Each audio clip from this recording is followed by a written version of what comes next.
Greetings, everybody. Happy Thanksgiving. Happy Thanksgiving. Great Thanksgiving to everybody. Thanksgiving's non-denominational, right, Kevin? It's non-denominational, but it's still problematic in a lot of ways.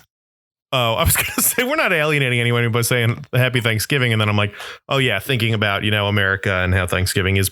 I don't know. Let's pretend Thanksgiving is all good and it's just all about family and friends and, wonderful times. Let's pretend. Let's pretend that this country is a beautiful place. Pretend all the bad stuff never happened. I feel like I'm back in the Midwest. Let's embrace our southern roots and oh my God. Bury our heads in the sand, guys. In this case, sand is stuffing. Thanksgiving can't be bad because we get to eat turkey with our family and friends.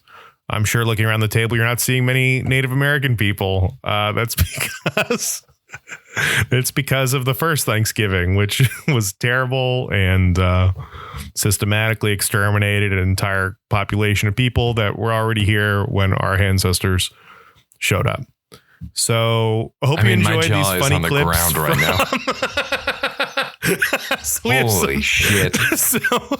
So we have some funny clips from episode. Jesus Christ.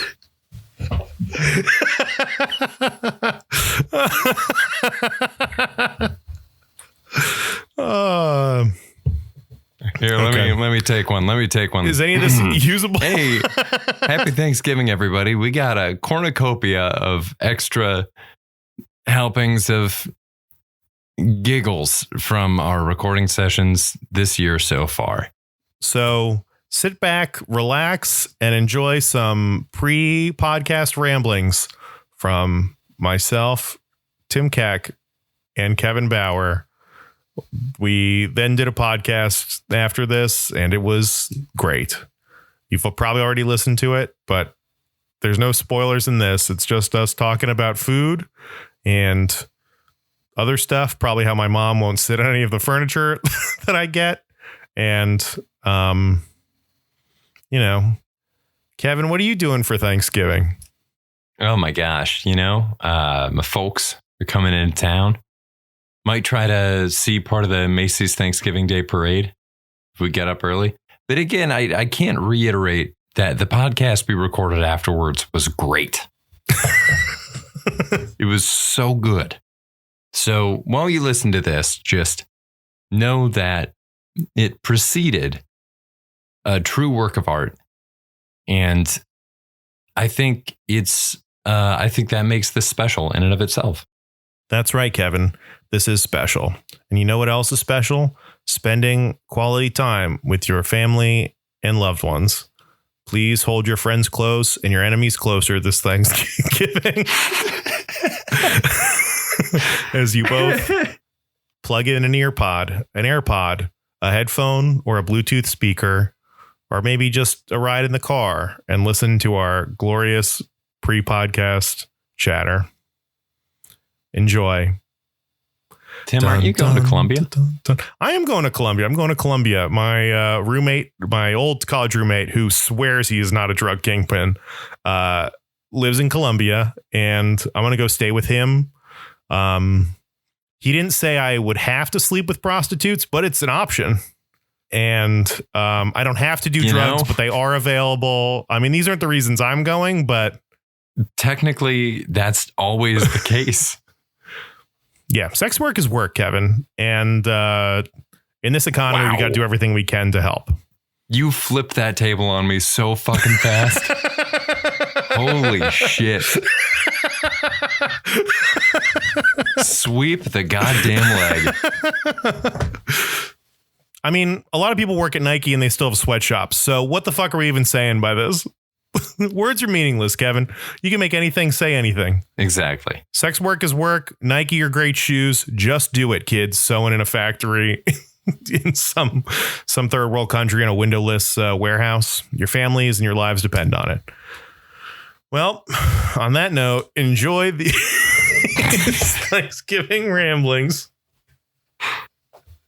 What if the whole thing was just me trying to introduce this segment and we just never got to it? We just kept being like, well, here we go. Here's this. to you and yours. What does Thanksgiving mean to you, Kevin?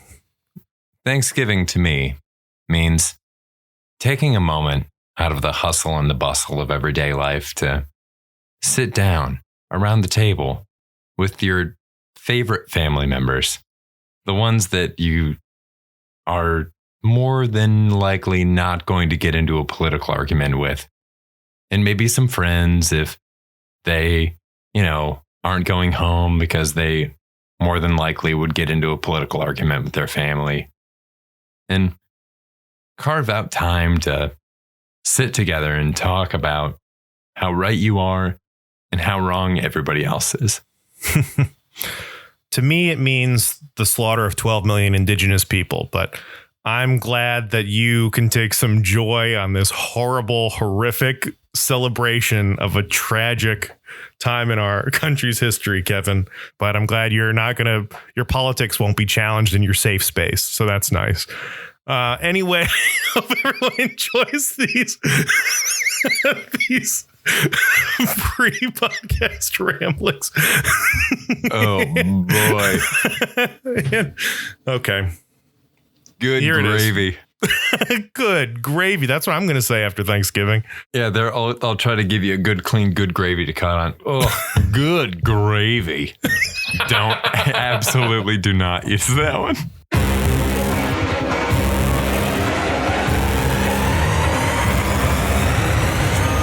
Good gravy.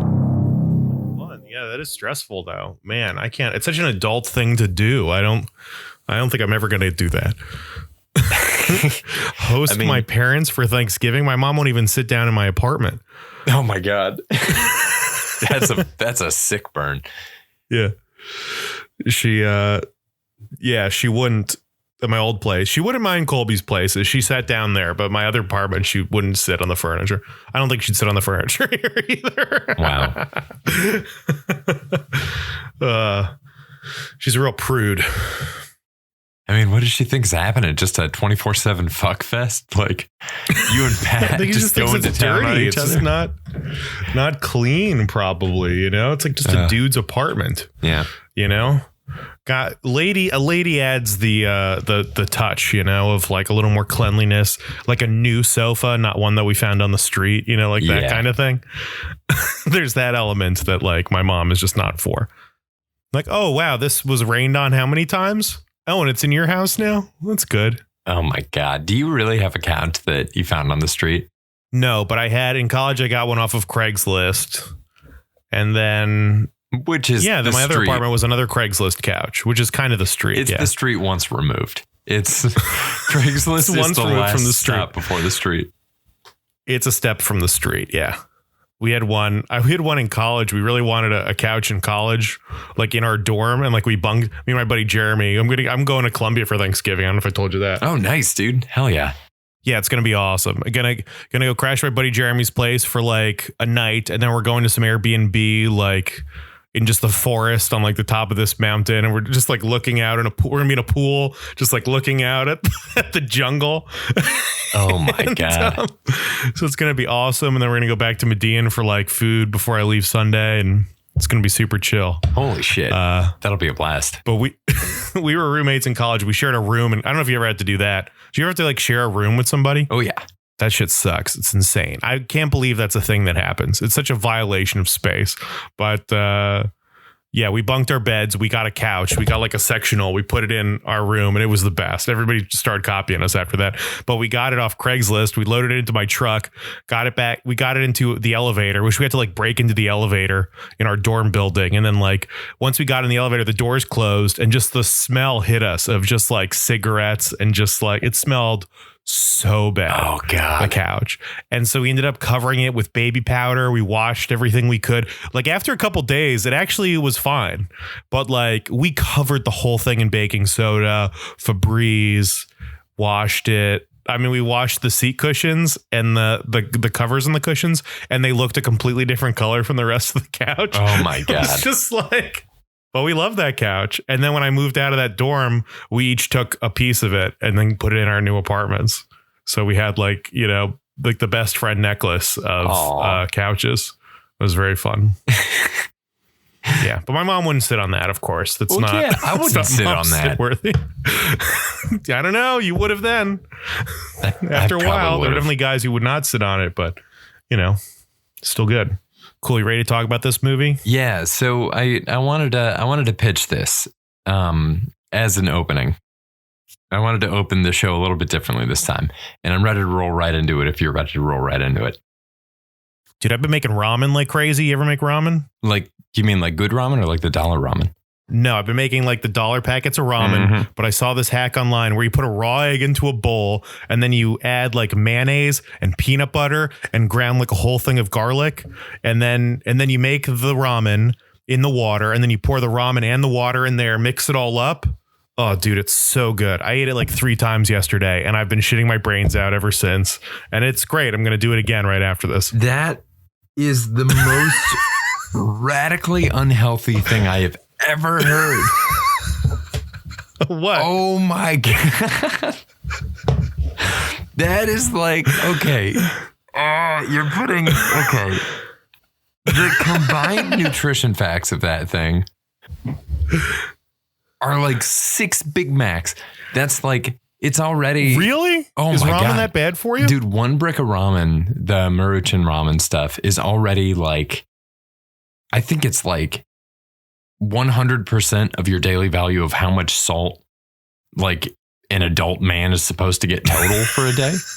It's not as much as the average American gets, but 1 brick of ramen, like I'm pretty sure it already gets you there. And then the FDA recommends you have even less than that, but or the American Heart Association. Then with the egg, you're getting, what are we talking? Large egg, medium egg, extra large egg? A large egg, a regular large egg. I'm not going extra large, just a large egg. Okay, 6. So that's half of your daily allotment of cholesterol. Not but you're one of these people who's like scared of eggs, which I'm like, Well, I'm scared of eggs because I have high cholesterol, which is like, I'm on cholesterol medication. The best part about that was to be able to eat eggs again. Well, you'd love this ramen, dude. You got to give it a try. Put that medication to the test. Get in it, dude. It's good. It was tasty. I want to make it right after this, dude. Oh my God. And I'm telling you, just a sopping wet asshole afterwards. What you're describing is once it's a one-stop shop for bulking and then immediately cutting. Yeah. That's why I feel like it's good for you. It's like a juice cleanse, but it's ramen. Oh my God. It sounds like the kind of life hack that like a high school wrestler would use to lose a lot of weight really quickly. Oh my God. It feels like the celery of foods. Of like a fan, like the more you eat, the more like somehow you're losing calories. Like I'm picturing somebody just being like, yeah, I eat this every day and it's great.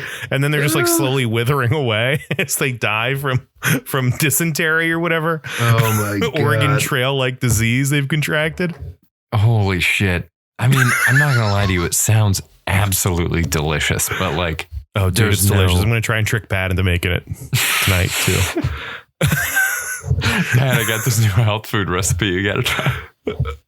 Pat, it's great. It's so healthy for you. Kevin thinks it'll be good for you. Oh, don't you keep my name out of your mouth when it comes to this thing. The Rennie Butt Ramen. Kevin loves it. Kevin's a huge proponent. Oh God. And then there's just like a whole fucking anime built out around this hero who like he eats this ramen and it's the source of his power, but also nobody ever wants to be around him because he's just leaking.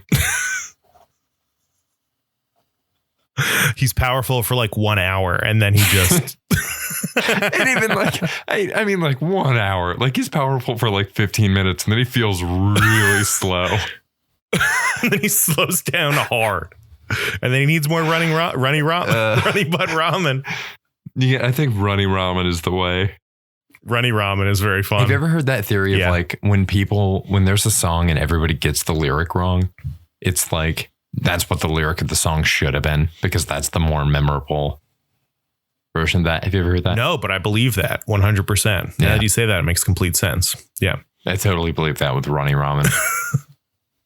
Runny ramen. Yeah, this is runny ramen. It's going to be good. Oh. Man, I can't wait. I'm looking forward to it. I know I'm going to be miserable for the rest of the night, but I can't wait. Oh my God. This thing sounds like a nightmare. Like, send me a picture, but also like don't, but definitely do. I mean, it doesn't even look. It looks gross. It looks like milky ramen. Like, who would want that?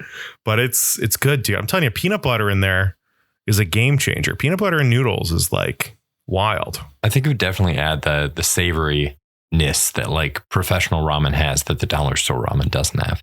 Dude, this is next level stuff. Next level. I thought I had salmonella yesterday. Like, I was like, for sure I have salmonella. This time I did it. I tempted fate one too many times. All those nights with raw cookie dough. All those times I ate ground beef when I shouldn't have. Oh my God. Didn't cook it enough. But tonight, damn it, this ramen is what did me in. And you know what? I'm going to tempt the dragon again today.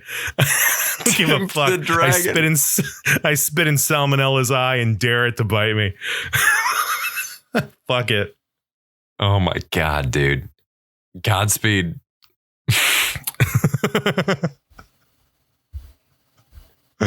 Thanks, bud. I wanted to relax you before the start of the pod. I appreciate it. I'm more tense than I've ever been in my life. It's when so like, you know, trying to watch my cholesterol has had me like crunching the nutrition facts on things more than I normally would. And then I feel like you telling me about this and me doing the math in my head, it was like a DBZ power scanner. And I just locked onto Goku and it just exploded on my fucking face. It's off the charts. I've just been looking at calories. So I'm like, all this other stuff, I'm like, this isn't that many calories. Oh, it'll do good in calories too. You're putting it's gonna be like 500 calories. Peanut butter.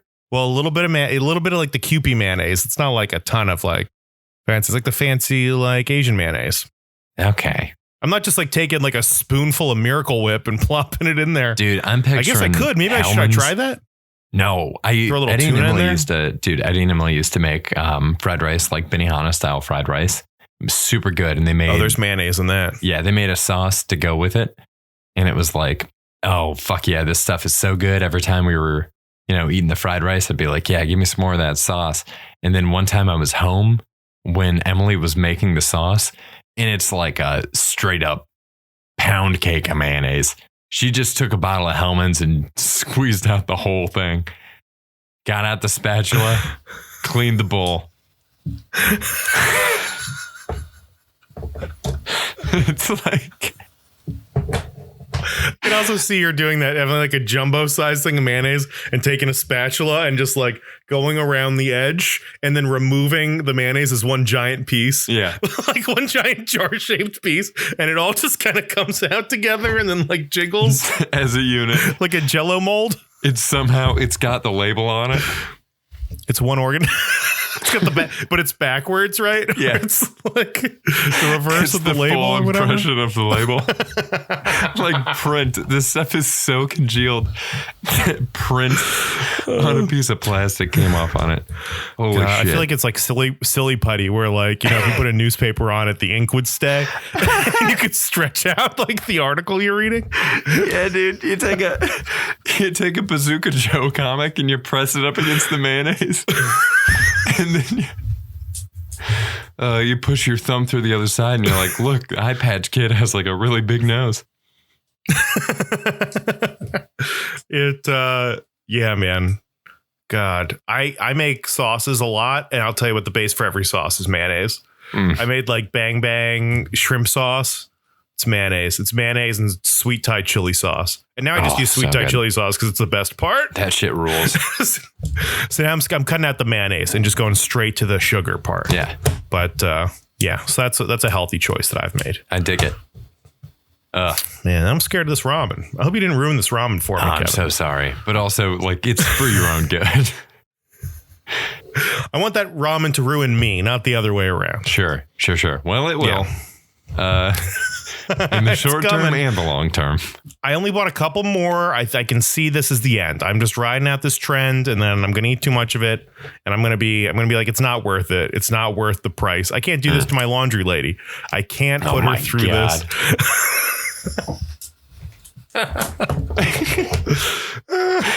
This needs to be one of our like a bonus episode or something. Yeah. Jesus. You know, I can't fault you. What you're describing, it's exactly the summer that Lauren and I got really into Pop-Tarts. We were eating so many fucking Pop-Tarts, dude. And the Key Food near us had a killer selection. They had the wild berry ones, the ones you're only supposed to be able to get online, with the purple frosting with like the little blue streaks on it. They had that shit in store. I'm picturing you driving out to a farm or whatever to go apple picking, but it's just a Key Foods with the wild berry Pop-Tarts. First thing in the morning. And you have your basket. Yep. Go there. Take photos together. You're wearing your fall outfits. Mm-hmm. It's beautiful. Later on, we swing by the concession stand for some Pop-Tart cider. It's just Pop-Tarts. I'm picturing somebody stirring a giant pot, and it's just whatever the fruit. What is even in a Pop-Tart? What would you call that? Jam? Jelly? Honestly, the base is probably sugar? mayonnaise.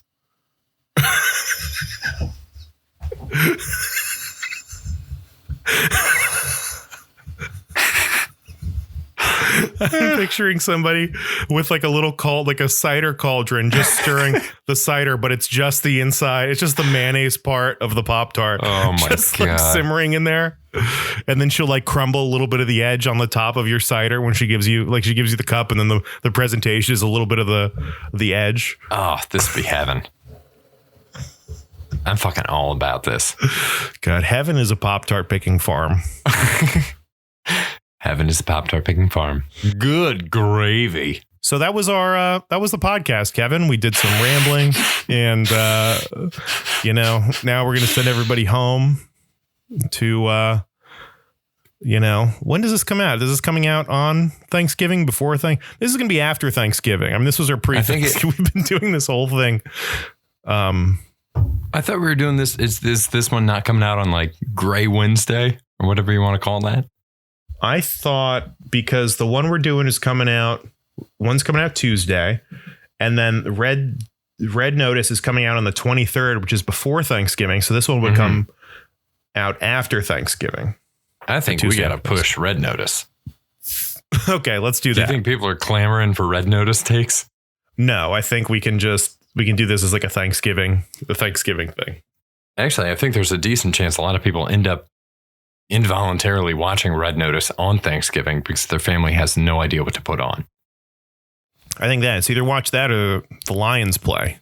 Am I right? Right. And not everybody has access to Planet Earth on BBC. Oh. Good gravy. Good gravy. Well, I'm stuffed. That'll be my soundbite. Oh my God. Good gravy. Well, I'm stuffed. Okay. This was fantastic, Kevin. We did great. Thank you all so much for listening to this Thanksgiving episode of the podcast. We'll be back with more normal stuff next week. And stay nerdy, friends. Happy holidays or good time with loved ones. And all that. Bye. Bye.